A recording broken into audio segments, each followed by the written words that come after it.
Thank you very much, my brother, the President of the Republic of Kenya, William Ruto. Let me acknowledge your beautiful wife, the First Lady of Kenya. I bring you greetings from the people of Ghana, and to say that on this day, your 62nd Jamhuri Day, the people of Ghana are in solidarity with their brothers and sisters in Kenya.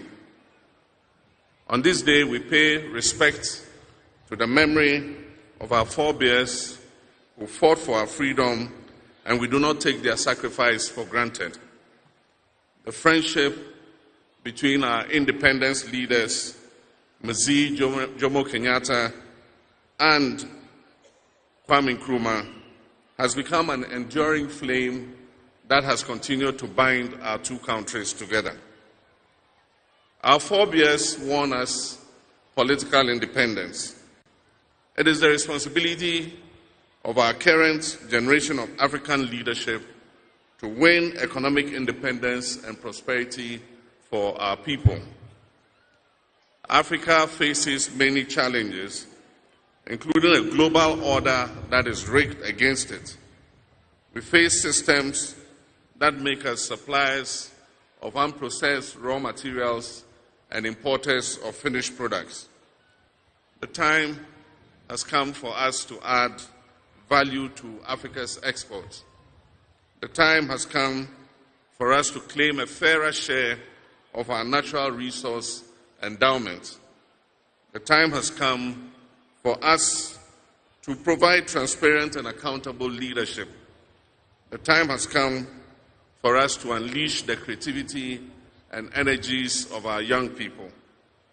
We must increase trade amongst ourselves, and so we commend the protocol on the African Continental Free Trade Area. We must show Pan-African solidarity with all members of the African diaspora, and that's why I wish to express the sincerest appreciation of the people of Ghana to the people of Kenya for your timely intervention in Haiti to bring relief to the long-suffering people of Haiti. Ghana also, in the spirit of Pan-African solidarity, is sending troops from our 48th Engineers Regiment to help Jamaica in its rebuilding efforts after the devastating Hurricane Melissa.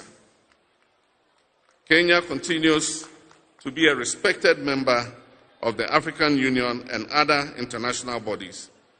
And so Ghana wishes Kenya well on this very auspicious occasion. And finally, before I resume my seat, accept my personal condolence and the sympathy of all Ghanaians on the passing of a great statesman, Mzee Raila Odinga.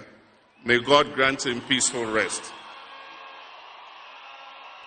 Long live Kenya, long live Africa, long live Kenya-Ghana relations. Asante sana.